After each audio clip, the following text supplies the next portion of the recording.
از باب زنا میخوام یک 10 یا 15 دقیقه با شما یک صحبتی میکنم. انشاءالله بعداً نیم ساعت دیگر را بحر سوال جواب حواله میکنیم. رسول اکرم میگوید اتقوا الزنا فإن فیه 6 خصال. ای امت مسلمان، از زنا پرهیز کنید، زیرا که در زنا 6 خصلت است. 3 فی الدنیا و 3 فی الاخره. این 6 خصلتی بعد این وعیدهای سخت 3 تاش در دنیا میبینین و 3 تا دیگرش را در آخرت میچشین. و اما التی فی الدنیا، آن 3 چیزی که از حساب زنا بر ما و شما میرسد، رسول الله چی گفتن؟ اول فذهاب بهاء الوجه. یکم پیغمبر خدا گفتن اون چهره نورانی که در روی امت من است، وقتی که امت من به زنا اگر داده شد، این چهره نورانی از روی او کشیده می شود. در چهره انسان زناکار دیگر نور اسلام باقی نمی ماند. هیچگاه در چهره انسان زناکار از نور اسلامی چیزی باقی نمی ماند. دویم رسول الله چی گفتند؟ دویم معامله بدی که خداوند در دنیا بر او میکند و قصر العمر، خداوند عمر او را کوتاه میسازد. هر کسی که در دنیا زنا میکند خدا عمرش کوتاه بسازد و پیغمبر خدا هم گفتند عمرش کوتاه است. و سوم و دوام الفقر. رسول الله گفتند سیوم چیزی که بر زناکار میرسد، این اصلا دسترخوان اون نان نمیبیند. اگر چند دولت دارد، دولتی او تیز است که خراب می شود. اگرچه با تمام شرایط ها آماده کرده شده هم که باشد، خداوند البته قادر است که همه نعمت از این زناکارش بردارد. زیرا این زناکار بے انصاف است، زیرا این زناکار تجاوز در امر خدا کردگی است، با خدا جنجال کرده است، با خدا مبارزه برده است. البته خدای نعمت از او می بردارد. و اما التی فی الاخره، 3 عملی که خداوند در آخرت با زناکاران میکند، این چی است؟ اول فسخط الله تعالی. یکم غضب خدا بر بالای این بنده در روز قیامت است. و سوء الحساب، سخترین حساب خدا بالای زناکار میگیرد. و عذاب النار. و بعد اینها معامله کردنش خداوند چیکارش میکند؟ خداوند البته وارد دوزخش میسازد.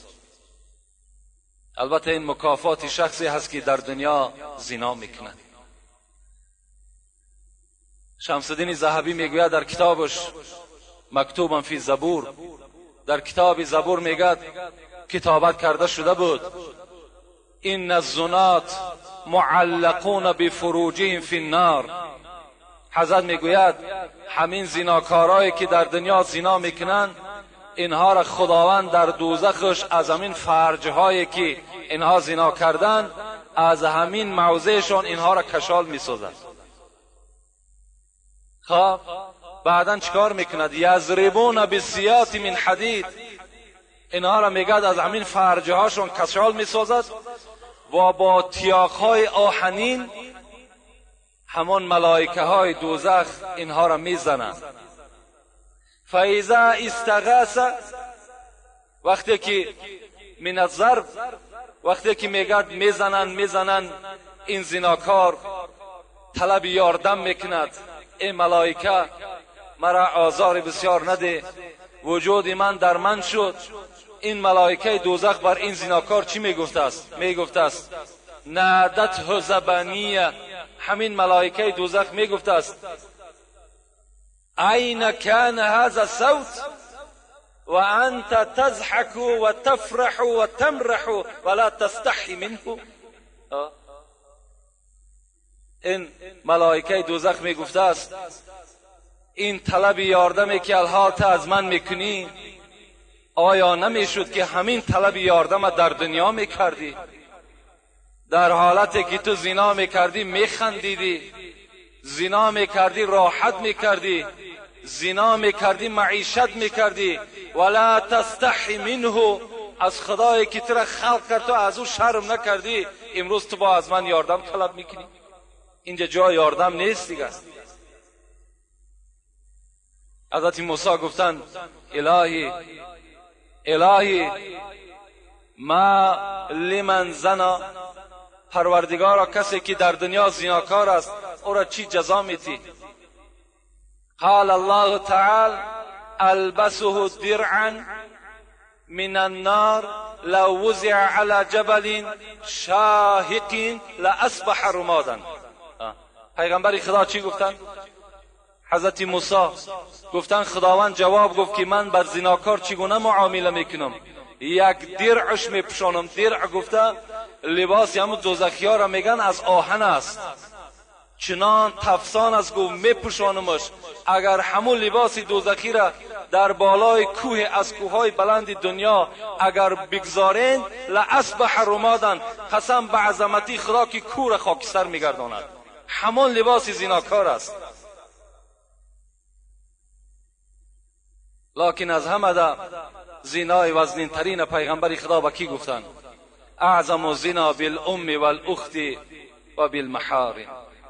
در باب زنا صحبت ها زیاد است. انشاءالله ما در باب هر یک جمعه من شاید که حدیث های از این تکرار میکنیم.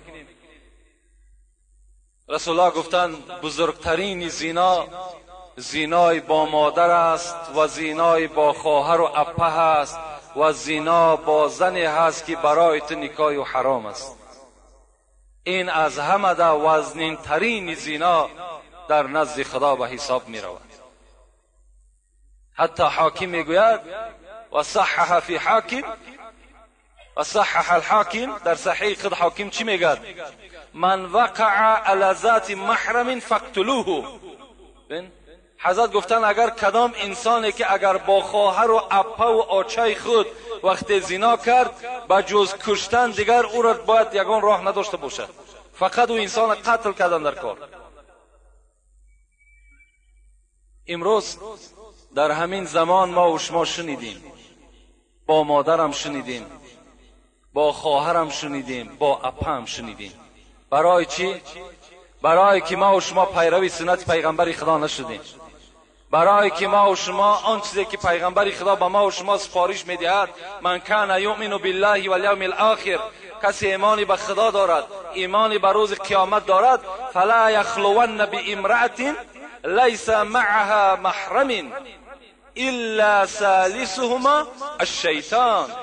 ببین پیغمبر خدا میگه هیچگاه با زنی که همراه خود یگان محرمش نباشد شما تنها نشینید، زیرا این که سیوم شما شیطان می شود. شما حتی به خواهر خود، به ینگه خود، به خاله و عمه خود که اینا برای شما گرفتنشون حرام است، تنها نشستن شما را پیغمبر خدا اجازت نمیده، زیرا میگه سیوم شما شیطان است، شما را وسواس میکنه. برای چی ما و شما را اسلام امروز رخصت نمیدهد فرزندهایی که الک به سین 7 میرسند جاگه های اونا را از خانه جدا کنید، جاگه پدر و مادر جدا باشد، جاگه فرزندها جدا باشد. همه برای همین است. امروز چی یک بیناموسی در ما و شما پیدا شده است.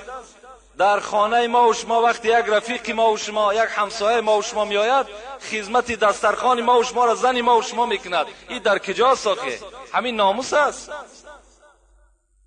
دختری تو، خواهری تو، زنی تو نخواد در رفیق تو بیاد دسترخوان پرتاید. آخه اگر سخت هم نرسد دستت نمیشکند، مهمان توست. حضرت عمر در خانه نمی نشست، مهمان که می آمد نزد دروازه راست می ایستاد، میگو شرم دارم که نزد مهمان نشینم در حالتی که ملائکه ها راست ایستادگی هستند. ما و شما می نشیم بس فرمان میتیم. کاش که او زنی تو با یک لباسی خوب داشته باشد، کشال می شود تمامی وجودش می تابد. این مسئله را شما دقت بتین، نگذارین.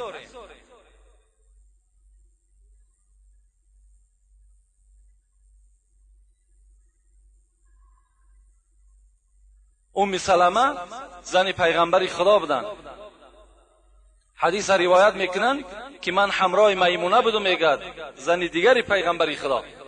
به ناگاه میگه در ما تق تق شد، نگاه کردیم مکتوم داخل شد.